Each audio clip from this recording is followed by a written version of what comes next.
Well, you know what today is? Today we're going to talk about the curb and we're going to talk about the fun stuff on the curb. We're going to talk about the pretty. So you've already watched the video of the honey-do list, the maintenance, the things you have to do before you even plant a single flower.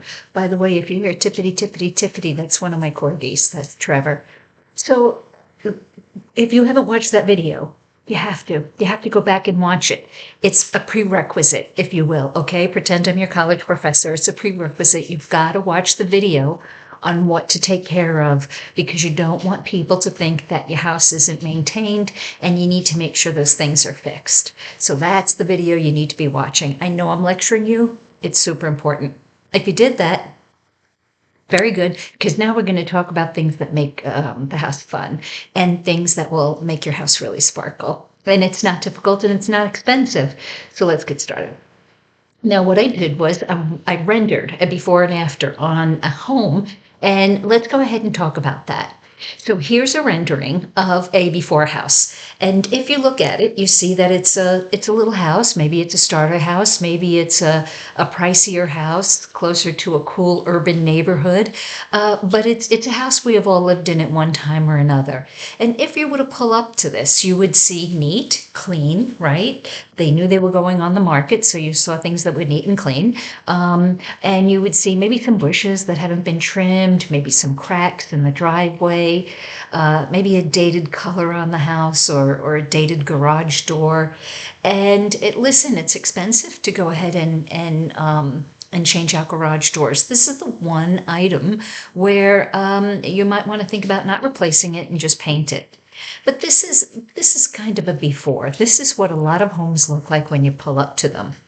Now look at the same home with very minimal changes. Except for the garage door, you could do all of them. And certainly you could keep the old garage door and paint it this nice kind of creamy cafe au lait color.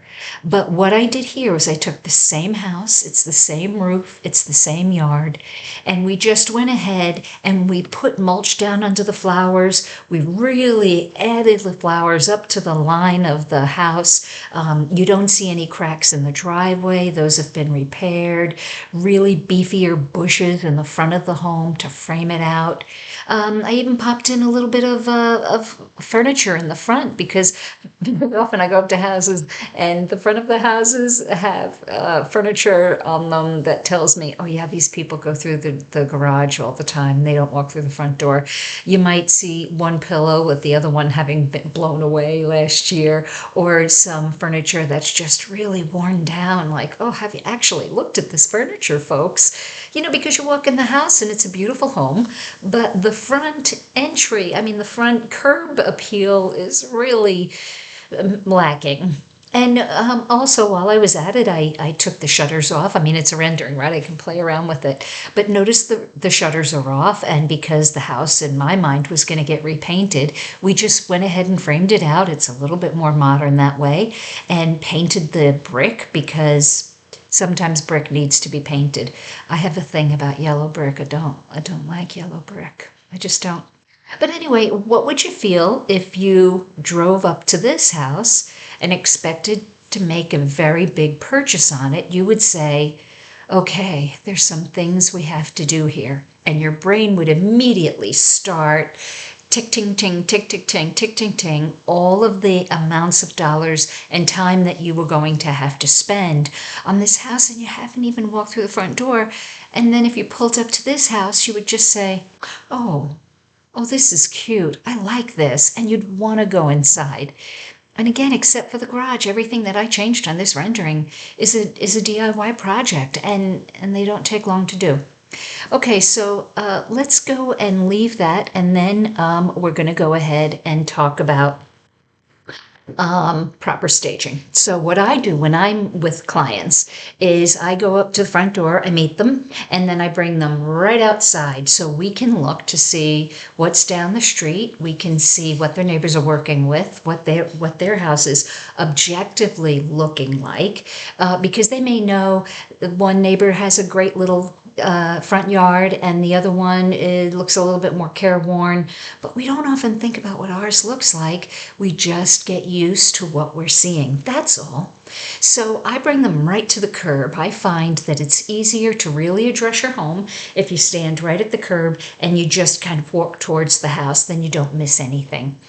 So we're at the curb. How does your grass look? What's the condition of the grass? Is it patchy? Is it got some bald spots? Are there some spots where maybe it's burned for some reason and it's time to reseed, or it's time to add in a little bit of sod? You really need to do it. A nice looking lawn can make a world of difference. It can just glow. And I know in some areas it's hard to keep a nice looking lawn. We're very dry in Colorado, and we don't want to spend a lot of money watering our lawns, but most people, and certainly most nurseries, will explain which grass seed or which sod you need that can handle the drier areas. So it's kind of not an excuse to not have a nice lawn. Now, there may be some areas of your lawn where the grass simply won't grow, like under a tree. Totally understand. Look at this tree with some mulch just sprinkled underneath it. Isn't that lovely? All that is a bag of mulch. It's about $8. And when you sprinkle it around the tree, you not only really dress the area up, but you're telling people again, this is a well-maintained, well-loved home. And that is such a powerful thing to say. So let's talk about mulch, because mulch is your best friend. I love mulch. Now, mulch, I will say, if you have any red mulch and you don't have that much of it, let's scrape that up. It's dated. The mulches that are really powerful these days, that give a real impact, are going to be a deep brown, and now they're coming out with a very deep charcoal color, which is gorgeous, and I suggest those too. So where are we going to put it? Well, let's look at these simple bushes. These simple bushes don't look like much, but you throw a little bit of that mulch down and all of a sudden they kind of glow, don't they? They just kind of pop. So what I do is, and I noticed I say so too much, so I'm going to stop and try and not say that as much. But what I noticed with a lot of houses is the best thing you can do, the easiest thing that you can do to dress up a beautiful home, is you can go ahead and plant flowers. And if you have a pathway up to the house and you have flowers and then you have mulch around them so that you make the color of the flower pop even more, you can probably get away with less flowers, a little bit more mulch, just a way to save a few bucks. But then if you also, many of us have very simple kind of meh bushes in the front of our house that the builder put there and they've always been there and they just don't look that amazing. They just are what they are. If you go ahead and mulch and plant flowers in front of them like this, it just does such a number on the house. Now we've talked, and then as well in your, if you have any pots in front of the house, or if you have any of the I'm having a brain fart, but the rectangular boxes in front of your windows, please make sure they're painted and please make sure they're filled with flowers, because you got to do it. So just having that around the home is just so inviting and says to people, we're ready for you. We're excited you're here. We love our home. Come on in. That's powerful. We hear all the time that people will make an opinion within 3 to 10 seconds of your home from first pulling up to it. I'm looking for houses now, and I find that to be absolutely true for me. I will make an opinion immediately on a home. And if I see something that is not taken care of, the numbers I've already in my head, I've got a pad and numbers with a pen scrolling back and forth, because that's where these folks have just put my mind.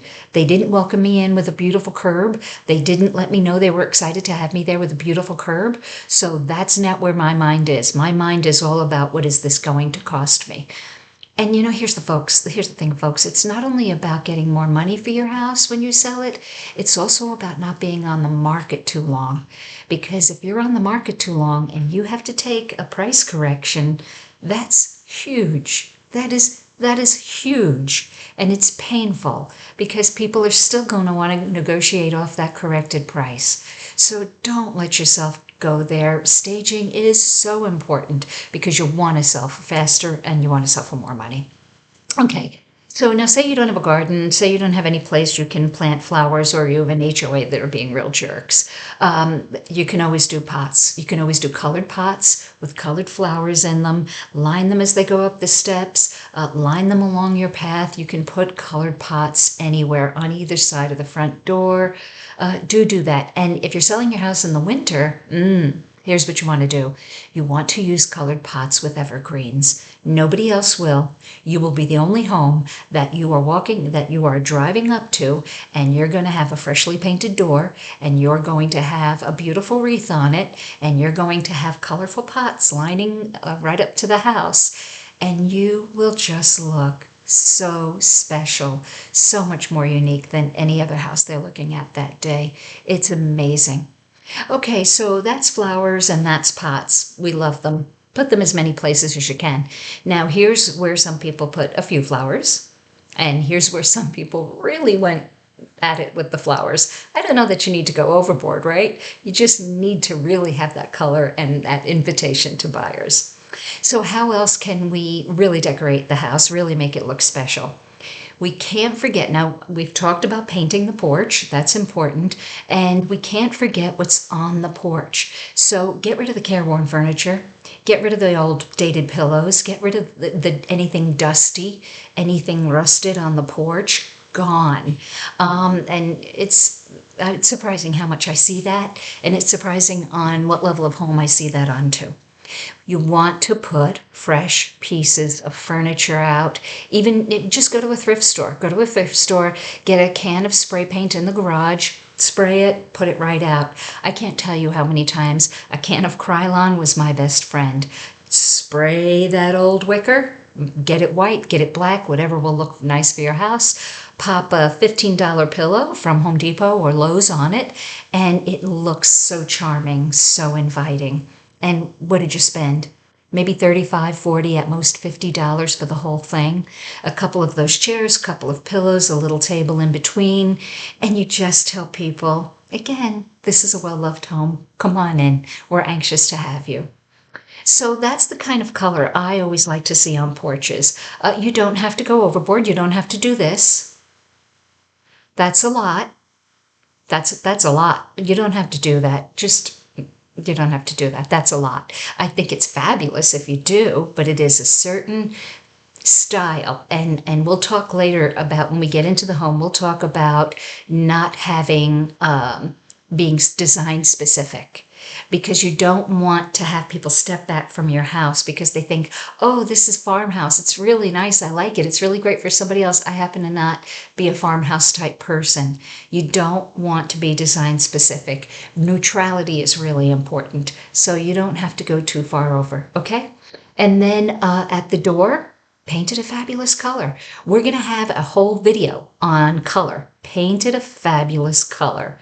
Now, I do want to warn you, if you think you want to take off your shutters, but you're not painting the whole front of the house, don't do it. Just repaint the shutters.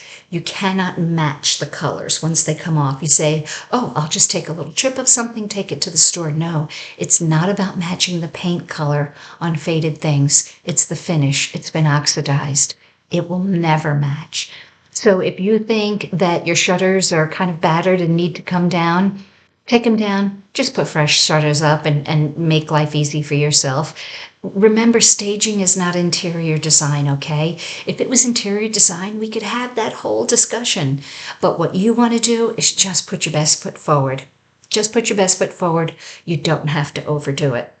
Wreaths on doors. Love them. Love them. They're inviting. They're fun. Maybe they even say Happy Easter. Just make sure, it's not... Make sure the wreath that says Happy Halloween isn't actually 3 weeks after Halloween. That's always a little cheesy. But just anything that goes up to the front of the house and adds color and adds sparkle, you got to do it. The last thing I want to talk to you about is, if you are going to paint the front of your house, really think about new colors. Now, on our website, corgistaging.com, and on our next video, we're going to be talking about new, fresh colors that people are loving, okay? That was Ian. Don't hesitate to paint that garage Paint it a fun color. Why not? Paint it navy blue. Why not? Just go ahead and sample the colors. Make sure you love them. Not everything has to be white. And make sure that choose the right combination that people like right now, okay? And we'll have those for you. So corgistaging.com, there's going to be a whole color tab. There's going to be another video on color. The last thing I want to talk to you about, and we talked about lights when we talked about maintaining your home in the front. So the last thing I want to talk to you about lights is make sure if you are buying new lights that they're larger than what you have. Everybody's lights are too small. So if you have a 15-inch exterior light, then go ahead and get something 18, 21 inches. It will look spectacular. So there's really not that much to making your house so pretty in the front. I hope you do it. I hope this helps. And if you need any ideas on exterior lights, on door handles, then go ahead and go to the link where I have my Amazon page. I've pulled out lots of things that I think are really good values. And, they make that dime look like $1. And you can go ahead and purchase from there. If you do, thank you. It helps me make more of these videos. And we can also find all of this on corgistaging.com. So on the next video, we're going to talk about the entryway, another very important room. Alrighty, let's make it look fun. Let's make it sparkle. I'll talk to you then.